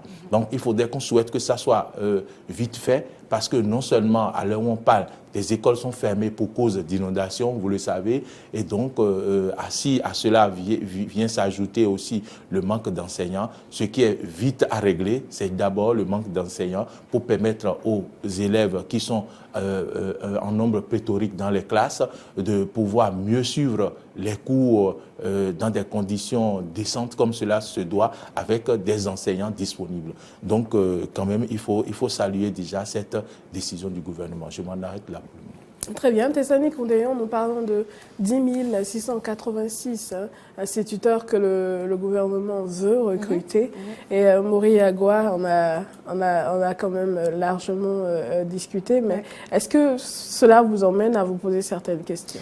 Des questions, là tout de suite, non. Mais je voudrais rapidement rebondir sur ce qui a été dit par Mori Agua, qui dit que face à l'inondation, le recrutement des enseignants, on ne devrait pas permettre que ces deux problèmes-là, l'un vienne s'ajouter à l'autre. Je pense que c'est déjà le cas et c'est d'ailleurs l'inondation des écoles qui est venue s'ajouter au manque d'enseignants dans les établissements. Et on ne peut pas tout faire à la fois. C'est comme l'a dit quelqu'un récemment lors d'un échange. Il disait à l'Assemblée, toutes les fois où on voudra régler un problème, s'il nous faut ramener un autre problème et le poser à cette piste de solution-là qui est en train de se construire pour régler un problème donné, on ne réglera jamais aucun des problèmes. Voilà, parce qu'il faut faire un pas et ensuite un autre. Je pense que le gouvernement fait bien aujourd'hui d'enclencher le processus de recrutement des enseignants justement pour combler ce vide-là. On en a parlé ici. Le fait est réel. Dans les écoles aujourd'hui, c'est vrai que les directeurs d'école ne sont pas censés s'asseoir dans leur bureau le long de la journée. Ils doivent travailler aussi. Mais je suis déjà allée, moi, dans une zone de Calavi, plus précisément dans l'arrondissement de Togba. Je suis allée dans une école primaire où une directrice était obligée de jumeler 2 classes. Elle gardait le CI et le CP. Et dans l'établissement, vous voyez le directeur adjoint, sinon l'autre qui a pratiquement le même grade et qui l'assiste, qui lui aussi est obligé de tenir le CIEM de la matinée, le CIEM l'après-midi et d'inverser chaque jour parce qu'il n'y a pas d'enseignants. Ils sont au total 3 ou 4 dans l'école et c'est difficile de gérer dans ces conditions-là. L'autre chose, c'est que même quand les enseignants seront recrutés, qui voudra aller dans les zones reculées? Parce que c'est l'autre problème que les enseignants, ils posent souvent. Ils disent c'est un sacerdoce, ça demande trop de sacrifices. On nous demande d'aller dans des zones où il n'y a pas à manger, il n'y a pas à boire, il n'y a pas l'accès aux soins, la liste est longue. Donc, quand le recrutement sera fait, selon quelles conditionnalités on va répartir ces enseignants-là sur l'ensemble du territoire? C'est l'interrogation aujourd'hui que moi j'ai. Et une dernière interrogation, c'est de comprendre un peu plus aujourd'hui. Maurice, je pense que à travers le face-à-face, vous avez eu à recevoir le directeur de l'ANPE. C'est de comprendre aujourd'hui un peu plus le rôle de l'ANPE dans ce processus-là, puisqu'ils sont là pour la promotion de l'emploi. C'était pas le cas avant, c'était pas la NPE qui recrutait les agents de la fonction publique. Mais aujourd'hui, c'est un peu le processus qui est mis en place. Pour ma part, je suis un peu perdue. Je ne sais pas quel est le rôle véritable de la NPE dans le processus. Pourquoi les mettre en avant pour le recrutement des enseignants? Est-ce parce qu'ils avaient déjà été sur le projet de recensement des aspirants au métier d'enseignant, puisque ce sont les aspirants qui avaient été recensés qui sont les principaux, qui seront les privilégiés dans ce processus de recrutement? Est-ce que c'est parce que la NPE était déjà sur ce projet que la suite lui a été confiée, ou qu'est-ce qu'il en est véritablement? Justement, parlant de recensement, Mori Yagwa, à un moment donné, par ici, nous avons quand même vu la NPE, nous avons notamment reçu le directeur général de la NPE sur ce plateau. Oui. Est-ce que véritablement c'était une phase de recensement?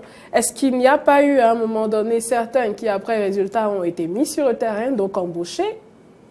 Et aujourd'hui, finalement, on se rend compte du déficit qu'il y a, du véritable problème de manque d'enseignants, manque d'instituteurs dans les établissements qui se posent. Et du coup, on décide d'en embaucher un petit peu plus. Non, parce qu'il n'y a pas eu une première embauche. En fait, on va faire une clarification.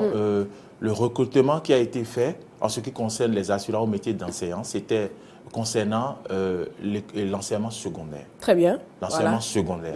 Donc, dans le cas précis maintenant, il s'agit de l'enseignement primaire et maternel. Donc, ce problème n'était pas réglé. Mais vous voyez, on constate bien que il y a tellement de problèmes à régler en ce qui concerne l'enseignement maternel, primaire et secondaire. Tellement les problèmes existaient qu'il y a même il y a eu une, comment je vais dire, embrication, c'est ça? Ça dit que les problèmes se sont entremêlés comme un filet, quoi, un filet. Donc, il faut dénouer tout cela maintenant avant d'arriver. Parce que quand on règle un problème, un autre se crée. Vous constatez, donc il y a du pain sur la planche.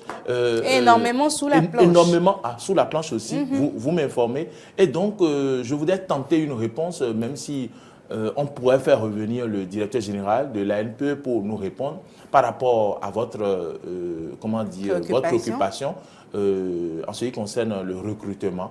Et donc, je pense qu'on avait l'habitude de voir le ministère de la fonction publique recruter. Mais il me semble que avec les types de contrats qui existent maintenant, quand on dit la fonction publique, vous voyez, l'idée avant, c'était que tu rentres dans la fonction publique. Oui. Donc, voilà, tu es à l'aise, c'est le contrat à durée indéterminée. Mais ici, c'est des types de contrats. Ça dit que 9 mois, 1 an. Et donc, c'est l'Agence nationale pour l'emploi, ça dit que qui suit véritablement ces questions-là. Et donc, vaut mieux quand même leur laisser la main, c'est selon moi, pour mieux apprécier le niveau, la capacité des gens qu'ils veulent recruter pour constituer la base. Puisque la base se situe à leur niveau. La base n'est pas ailleurs comme à la fonction publique. Eux, ils gèrent tout. Ils doivent avoir, je ne sais pas, une base informatique pour régler tout ça. Et donc, je pense que c'est pour mieux faire les choses que peut-être cette option a été choisie. Si ça ne marche pas, le gouvernement verra ce qu'il faut faire. Si Natacha... Non, on espère que ça marchera justement parce que cela offre une possibilité de décentraliser un peu les activités. Et d'une façon ou d'une autre, les recrutements avaient déjà été revus. Le processus de recrutement avait déjà été revu par rapport à ce qui se faisait, ce qui ne favorise plus aujourd'hui forcément une certaine corruption où on dit telle ou telle autre personne dans le système.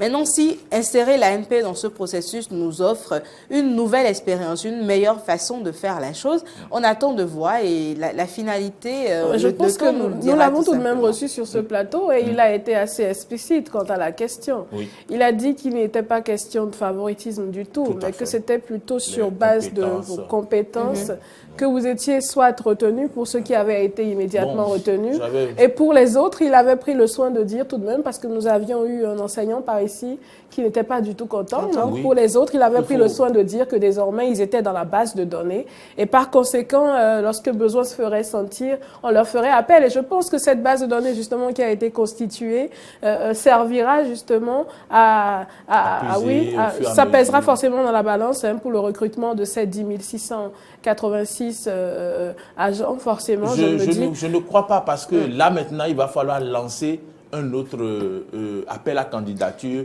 pour pouvoir recruter les enseignants pour l'enseignement maternel et primaire. Mais parce que je crois que ce ne sont pas les mêmes diplômes. Oui, si vous permettez, Mori Agua, dans la période où on parlait de recrutement des aspirants au métier d'enseignant, on a également eu cet examen-là, comment on l'a appelé, l'évaluation diagnostique. Voilà, l'évaluation diagnostique, où certains enseignants ont été laissés de côté. On les a pas renvoyés. Ils sont toujours dans la base de données des enseignants pour l'État, mais ils sont censés être formés, évalués à nouveau et réintégrés dans le système si nécessaire. Maintenant, puisqu'on va recruter 10 686 enseignants. Il serait possible. Alors que sur le taux d'enseignants évalués, sur un taux de 100%, je pense qu'il y avait une trentaine... 98, quelques %, je crois. Non, il y avait 30% de l'enseignement maternel et primaire. Il y avait 30% qui sont passés. Oui. Les 70% restants, qu'est-ce qu'on en fait avant de recruter 10 686 aujourd'hui? Déjà dans les 30%, encore, je pense que c'est parmi cet effectif-là. Est-ce que déjà dans les 30%, nous avons les 10 686 enseignants qu'il nous faut? Non, les 30%, non, on veut, les 30% sont déployés. Ils continuent d'exercer. Les 30% qui ont été retenus ont été intégrés et ont été pris en compte pour cette année. Les 30% ont tous été intégrés? Tous, je ne saurais le dire, mais il y a un grand nombre qui sont sur le terrain et qui travaillent aujourd'hui. Les 70% qui n'ont pas été retenus après l'évaluation sont en attente d'être formés. Et pendant ce temps, selon les informations qui sont tombées, c'est qu'ils continueront à percevoir leur salaire, puisque étant déjà agents de l'État. Et ceux-ci seront formés et réévalués dans le temps pour savoir si leur niveau correspond à ceux dont on a besoin dans le système éducatif aujourd'hui. Ce qui est certain, c'est que cette base de données, voilà, c'est dans pour les 10 686. Oui, absolument. Ce qui est certain, c'est que c'est dans cette base de données-là qu'on ira les chercher. Ils ne tomberont pas du ciel du tout. Si vous me permettez, on n'a pas idée de l'effectif peut-être quand on parle de l'enseignement primaire et de l'enseignement maternel. Si vous me permettez, je vais donner quelques chiffres pour que les téléspectateurs et les auditeurs puissent avoir une idée des effectifs. Par exemple, tout à l'heure, je parlais de gap de 4 000 enseignants, c'est-à-dire le déficit, c'est plutôt 2090. Je rectifie, 2090, c'est le besoin actuel. Et donc, quand on parle de l'école maternelle et primaire, rapidement, nous avons 14 700 écoles maternelles et primaires et 11 537 écoles primaires dans le public. D'accord? Et 4 153 dans le privé. Nous avons 2 607 909 nombre d'écoliers dans le sous-secteur des enseignements maternels et primaires. 2 424 675 dans le primaire, 1 760 426 dans le public et 664 249 dans le privé. Très bien. Donc, c'est un peu les chiffres qu'il faut retenir pour savoir un peu l'effectif l'effectif pour lequel le gouvernement s'investit désormais. Et parlant du nombre d'enseignants, ils sont au total 53 875 du public ou du privé, avec un effectif de 48 859 dans le primaire, soit 26 321 dans le public contre 22 538 dans le privé. Très bien, merci pour ces précisions, Mori Agua. Je dirais simplement à titre d'information que pour mener à bien ce projet, justement, les estimations financières s'élèvent à 5,3 milliards de francs CFA. Et voilà encore de l'argent déboursé, en tout cas pour ce secteur-là. On espère qu'il en sera fait bon usage, en tout cas, et que désormais, le secteur primaire ou maternel, même secondaire, sera... en tout cas, les problèmes qui se posent de ces côtés-là seront réglés. L'investissement dans l'éducation, c'est le meilleur qu'on puisse faire. Absolument, à condition qu'on en fasse bon usage et que, justement, les problèmes pour lesquels on investit à chaque fois soient véritablement réglés et qu'on ne passe pas du temps à investir dans le même problème, après ça devient autre chose. Allez, je dis ça, je dis rien. Merci à vous, Tessanik. Merci à vous également, Maury Agua. Nous allons simplement, chers amis, installer Carnot François pour le bouillon de culture.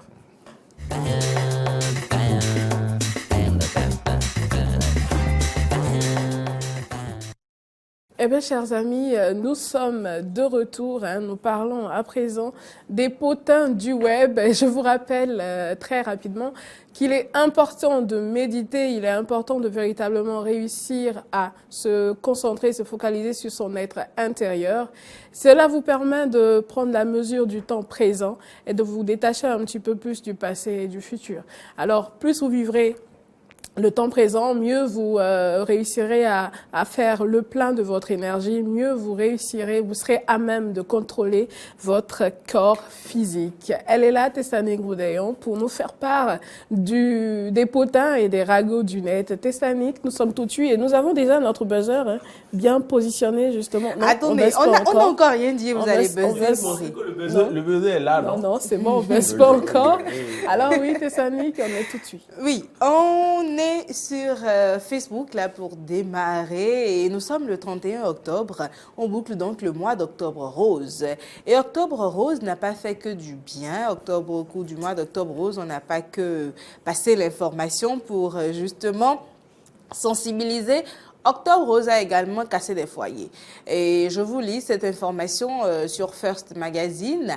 Pour avoir accepté de poser nue dans les rues de New York pour la lutte contre le cancer du sein, dont la campagne bat son plein dans ce mois d'octobre, l'ex-Miss Yamoussoukro, l'artiste Tanya Kay, se fait larguer par son petit ami basketteur américain, Yarko, l'artiste. Et voilà donc l'image de la pose qu'elle a eu à faire dans les rues.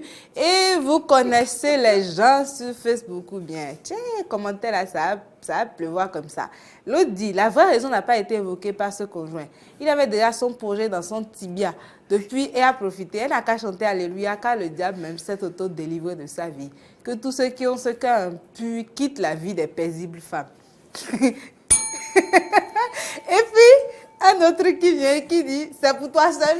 Mais c'est quoi cet esprit de radin là? Elle a crainte de Dieu cultiver l'esprit de partage. Hein. C'est pas tout, hein? C'est pas tout comme commentaire. Il y a ceux qui sont pour, il y a ceux qui sont contre. Il y a l'autre qui dit, il a loupé, lutter contre le cancer signifie... Il l'a loupé, voilà. Lutter contre le cancer ne signifie pas se promener nu. Et l'autre dit, ma sœur Yako, viens prendre un de nous ici pour partir là-bas. Il saura que nous sommes solidaires. Et il y a un autre qui se comporte comme un membre de la famille de l'ex-petite amie et dit, merci cousin, notre famille n'aime pas les foutaises. Pourtant, je lui avais dit.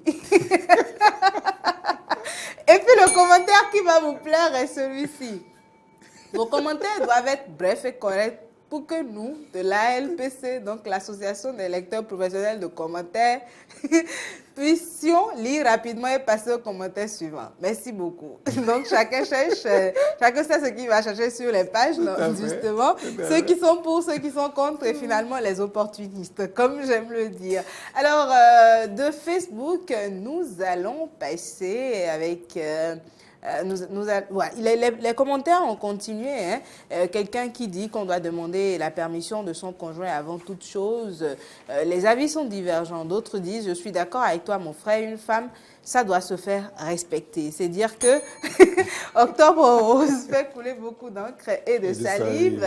Et de Facebook, je vous l'ai dit la semaine dernière, c'est pas sur Facebook seulement qu'il y a malparlage. Il y a malparlage du côté de Twitter aussi. Il y a quelqu'un qui est venu tweeter, il dit, les Béninois, ils ne prennent pas l'avion pour aller en France. Hein. Ils montent sur un papillon et direction l'aéroport Roissy-Charles de Gaulle.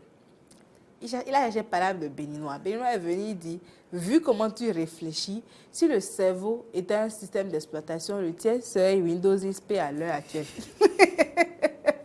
Donc, mal parler dans la bouche des gens. Et First Magazine qui nous ramène également cette information, une mariée sud-africaine vierge, terrifiée par les dimensions du sexe de son conjoint, la somme lors de la lune de miel. Natacha, attention. Et puis, une dernière information dans les infos du web. Tout le monde ne sera pas content, mais Instagram va supprimer les filtres effets chirurgie esthétique. On verra qui est qui dans le pays là. C'est ça même. On verra le vrai visage des gens. C'est ces filtres justement qui gonflent nos lèvres, agrandissent nos yeux et lissent nos peaux. Ce sont les filtres d'Instagram qui sont censés nous embellir mais peuvent créer des complexes chez certains internautes.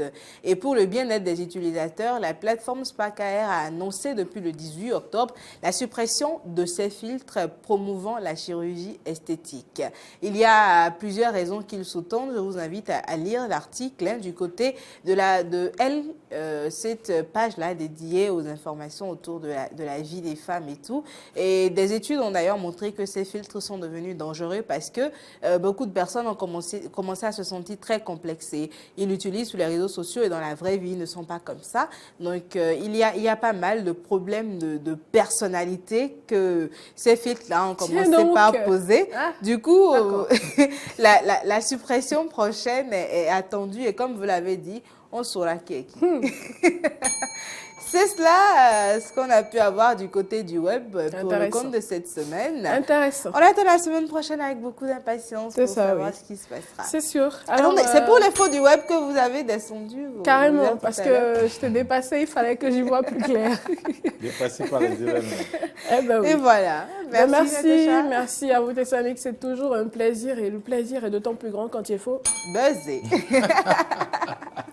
Alors les amis, j'espère que jusque-là vous passez une excellente journée. C'est le moment que vous attendez pour la plupart avec assez d'impatience. Oui, c'est le moment où vous prenez vos téléphones, vous composez le 69 32 03 03. Pourquoi déjà, Maurice? Ce matin, on va parler... Non, mais il compose le 69 32 03 03. Pourquoi? Pour nous appeler et donner leur avis sur Think Loud. Vous voyez Think Loud. Ah non, j'aime particulièrement votre façon de le dire. Think Loud. Donnez leur avis, c'est quoi déjà? Think Loud. Parler à haute voix. Non, pensez à haute voix. Think Loud. Vous voulez pas répéter vous voulez pas répéter ça me fait penser à un mot mercredi dernier. Arrêtez. Je dis ça, je dis rien. Subterfuge. Je dis ça. Arrêtez. Donc vous composez le 69 32 03 03 pour être avec nous en direct sur le Maurice Agua. Vous voulez bien me laisser dire? Allez, bon, on y va. Les amis, c'est aussi simple que ça. Et aujourd'hui, nous parlons de quoi, Tessanik? Aujourd'hui, nous allons parler de la relation que nous avons avec nos colocataires. C'est ça. En tout cas, ça sent mauvais, tcha. Alors, vos colocataires, vos voisins, comme certains préfèrent les appeler, enfin, tout ça, quoi. C'est quoi la relation qu'on devrait avoir avec eux? Quelle est la relation que vous avez avec eux, que vous n'aimez pas du tout, ou que vous aimez bien, ou en tout cas, quelle est la raison pour laquelle vous voudriez être colocataire de quelqu'un simplement pour pouvoir en profiter? Je ne sais pas. Appelez pour tout nous dire. On est là pour vous entendre aujourd'hui. Si vous me permettez, je peux planter le décor? Non, on ne s'est pas encore installé. Pas avant qu'on ne s'installe. Alors, on s'installe pour le Think Loud et on vous revient.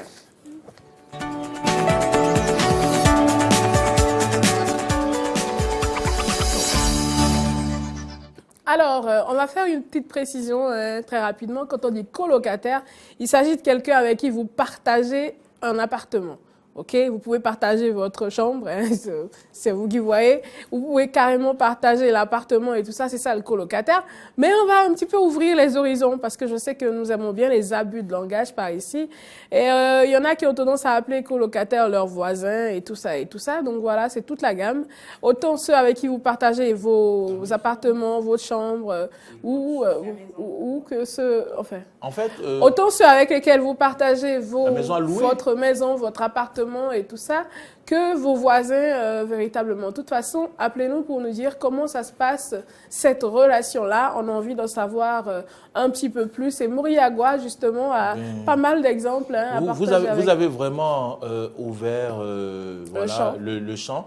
Et donc, ça veut dire qu'on pourra parler de tout, même le comportement du voisin du quartier. On ne doit pas garer devant sa maison. Attendez, colocataire, c'est pas co-quartier. Bon, c'est vrai. Ça n'existe pas. Mais Voilà.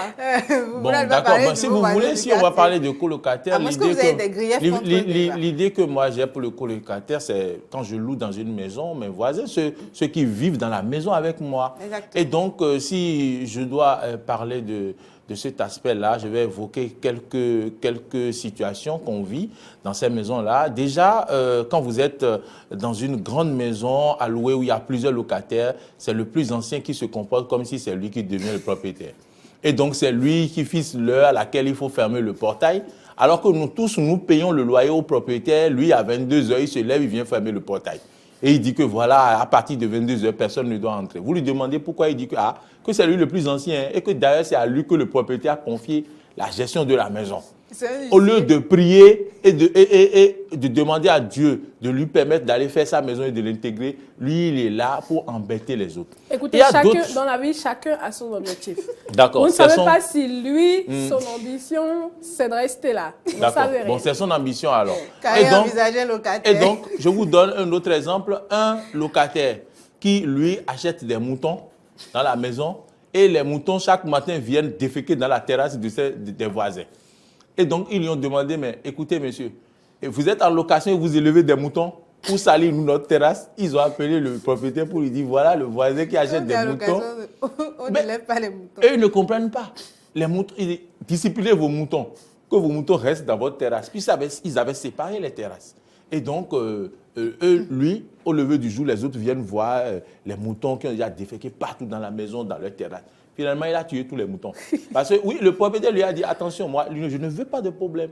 Et donc, il y a tellement de problèmes qui se passent dans ces maisons-là ou d'autres... Vous parlez de problèmes, il y a des solutions également. Hein. Il y a de ces colocataires-là qui carrément vous surveillent, en fait. À longueur de journée, c'est à croire qu'ils n'ont rien d'autre à faire. Non, mais c'est vrai. Ils vous surveillent à longueur de journée à croire qu'ils n'ont rien d'autre à faire. Vous êtes nouveau dans la maison, pas de problème. Il prend le temps de connaître vos habitudes. Si au bout d'une semaine, tous les matins, vous prenez du café, ok, très bien, il est là, il vous regarde. Il est toujours assis à l'entrée de sa chambre à lui, et puis voilà, il suit tous vos mouvements. Il sait à quelle heure vous sortez, à quelle heure vous entrez, qui vous rend visite. Il compte les gens qui vous rendent visite. Combien de temps ils passent avec vous, est-ce que vous rigolez fort quand ils sont là, etc. Bref, ils sont informés de tout. À croire qu'ils tiennent carrément un cahier de suivi. Et à la semaine d'après, si jamais vous vous réveillez le matin et que vous n'avez plus envie de café, peut-être que vous passez peut-être que ce jour-là, vous avez envie de boire de la farine simplement, parce que ça arrive qu'on en ait envie. Eh bien, ça y est, il va dire à tout le monde, on a le cœur d'un voisin. Et bon, les dialogues, on ça.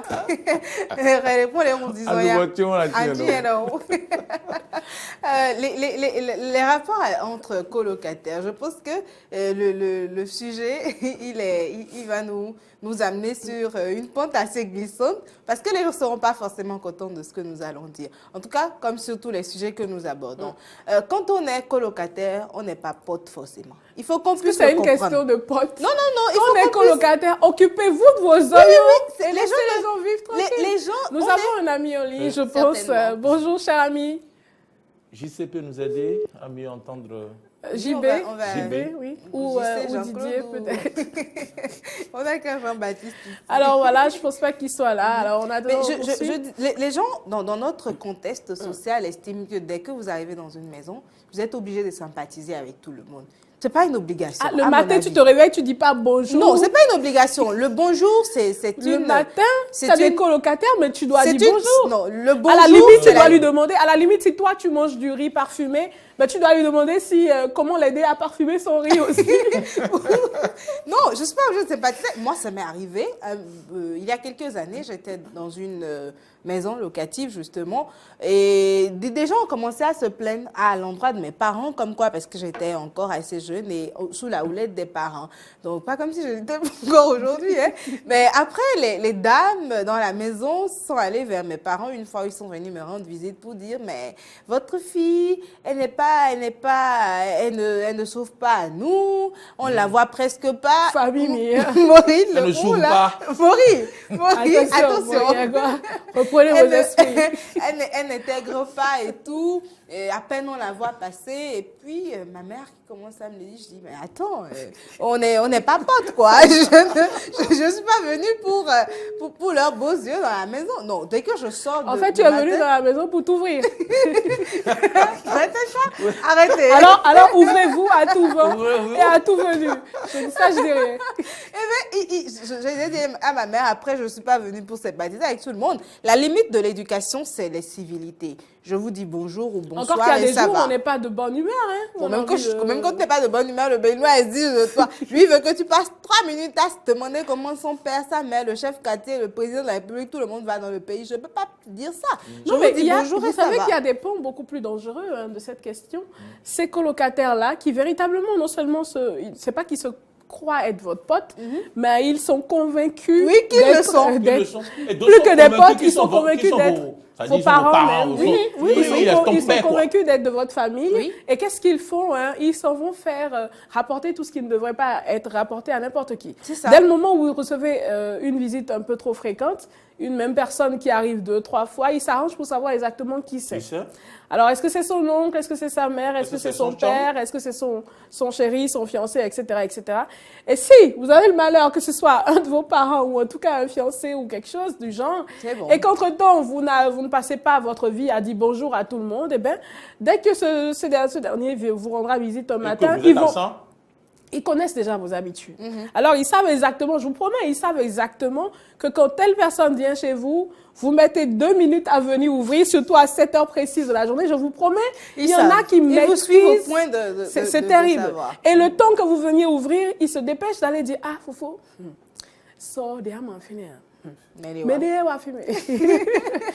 Pendant que tu n'étais pas là hier, quelqu'un lui a rendu visite. Oui, quelqu'un lui a rendu visite à 23 ans. Et il y en a qui ont détruit des foyers, des ménages de cette façon. Et le comble, c'est que finalement, quand le monsieur a un petit peu de sang-froid, il se rend compte que la visite ou la prétendue visite qui était supposée l'intriguer ou en tout cas l'énerver, c'était rien d'autre que votre frère ou votre père qui est passé. Mais parce que votre colocataire, lui, évidemment, ne connaît votre père ou votre frère ni d'Adam ni d'Ève, il est allé inventer toute une histoire et cela a causé pas mal de problèmes ensuite. Il faut dire également que quand on prend les couples, où la femme est à la maison, elle ne fait rien du tout, ou en tout cas elle s'occupe de la maison, et le mari, lui, sort tout le temps pour aller travailler. Eh les femmes, quand elles se retrouvent à la maison, nous sommes des femmes. Nous savons de quoi nous parlons. Hein. Il y en a qui véritablement sont assez casanières et sont dans leur coin, mais ce sont les autres là qui viendront ensuite à chaque fois toquer à leur porte. Il y en a même une, je m'en souviens d'expérience avec ma mère, qui envoyait à chaque fois ses enfants exprès pour créer la conversation. Mais ils vont se retourner, parce que moi, j'aurais pas froid aux yeux pour leur dire. Le téléphone qui a sonné à nouveau, 69 32 03 03. Est-ce que nous avons un ami en ligne? Bonjour. Alors, si Didier est là et que nous avons un ami en ligne, il voudra bien nous aider à mieux les entendre parce que véritablement, nous ne les entendons pas du tout. Et donc, je vous racontais l'histoire de cette dame-là qui envoie chaque fois ses enfants, elle en avait 3, vers ma mère, parce que ma mère, à ce moment-là, elle était presque à terme, elle devait accoucher incessamment, donc elle était à la maison pendant 2 semaines. Elle envoyait tout le temps ses enfants toquer à la porte de ma mère. « Bonjour tata, bonjour ceci, je veux ceci », enfin bref, pour créer la discussion. Carrément. Et finalement, parce que ma mère, elle est très enfant, donc à nourrir les enfants, à leur donner du bonbon, jouer avec, et la dame qui s'emmène finalement pour créer, profiter de l'aubaine et discuter. Et donc, elles se sont mises à discuter. Et ça te pose des questions, ça essaie d'en savoir un petit peu plus sur toi, sur qui tu es, ce que tu fais véritablement. Tu es resté dans cette maison pendant 1 an, tu as toujours été... bonjour, il n'y a personne. Tu as toujours été le genre de personne à sortir et depuis quelques jours, on te voit à la maison. Non, même pas. Depuis quelques jours, on te voit à la maison. Qu'est-ce qui se passe? En fait, ce genre de... Oh oui, les gens... oh oui, les gens... Oui, c'est ça. Et au final, qu'est-ce qui se passe? C'est cette dame qui va maintenant colporter des ragots à mon père et qui lui dit, ah ben, tu sais, depuis que ta femme est à la maison, là, quand tu n'es pas là, il y a le voisin du fond là, qui vient tout le temps frapper à la porte et qui entre là, on les entend parler, rire et tout. Et ça, tous les jours, depuis 3 jours, ça faisait à peine 3 jours que la pauvre dame était à la maison. Et elle va voir son mari, mon père qui rentre du boulot le soir, elle le croise dehors. Ah, depuis que ta femme est à la maison, là, le voisin du fond, elle décrit le voisin, il vient tout le temps frapper à la porte, il reste là. Le pauvre monsieur ne venait simplement que pour savoir si maman pouvait l'aider à avoir un petit peu de gari, un petit peu de ci, un petit peu de ça.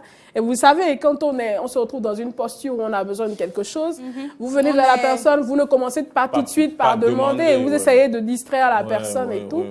Et c'était tout. Et cela a suffi pour que mes parents s'engueulent. Mais je vous promets, au final, quelques semaines après, après l'accouchement, ils ont finalement pu discuter.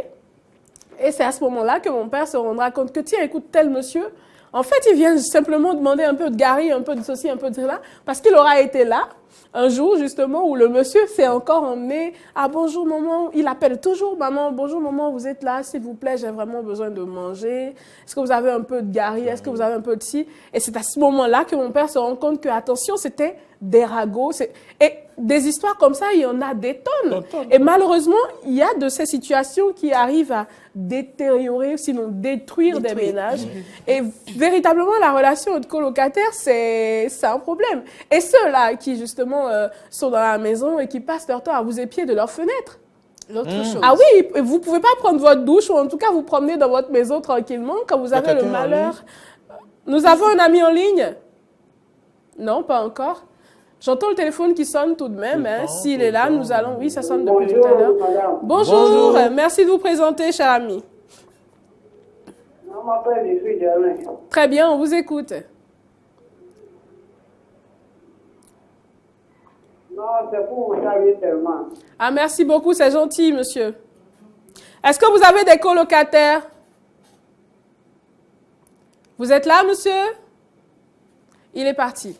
Très bien. Alors, c'est vous dire que véritablement, il y a de ces voisins-là ou de ces colocataires qui vous épient de leurs fenêtres.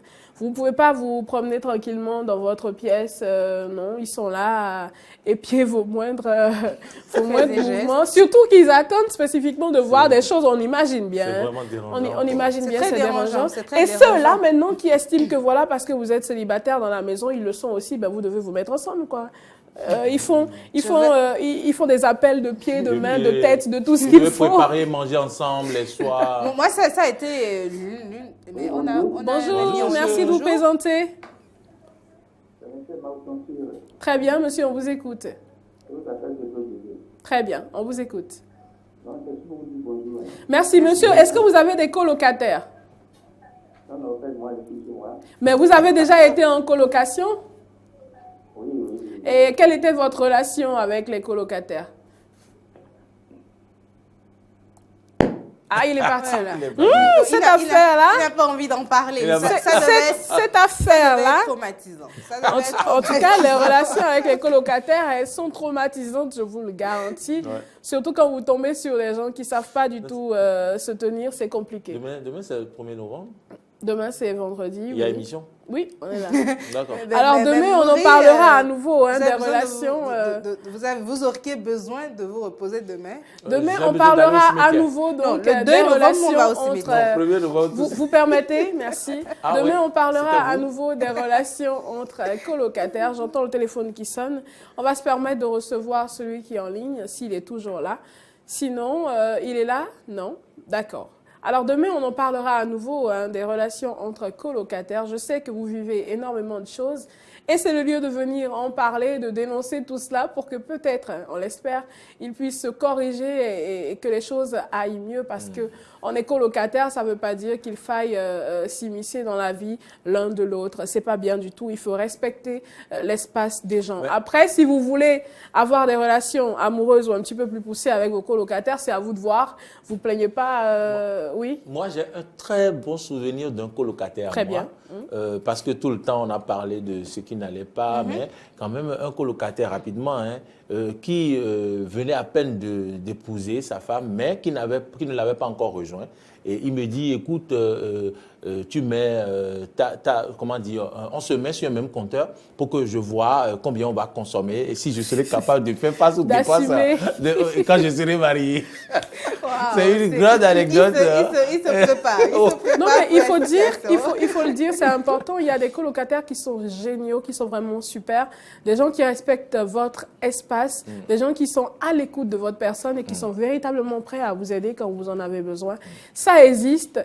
Et on n'en parle pas souvent, mais bon, demain, on aura tout le loisir de parler de tout ça de long en large. Et on espère également vous recevoir par ici, vous partager avec nous votre vécu par rapport à la situation. N'ayez pas peur de vos colocataires, ils ne vont pas vous mordre du tout, ils seront toujours là. Merci Testanic. Merci également à vous, Maury Agua. Je vous rappelle, chers amis, que nous parlions de méditation aujourd'hui et qu'il est super important de réussir à maîtriser son être intérieur. Passez une excellente journée. Bonne fête d'Halloween à ceux qui fêteront Halloween ce soir. En attendant demain, nous on vous retrouve avec encore plus de plaisir et pas mal de surprises. Bisous, bisous. À demain. Au revoir.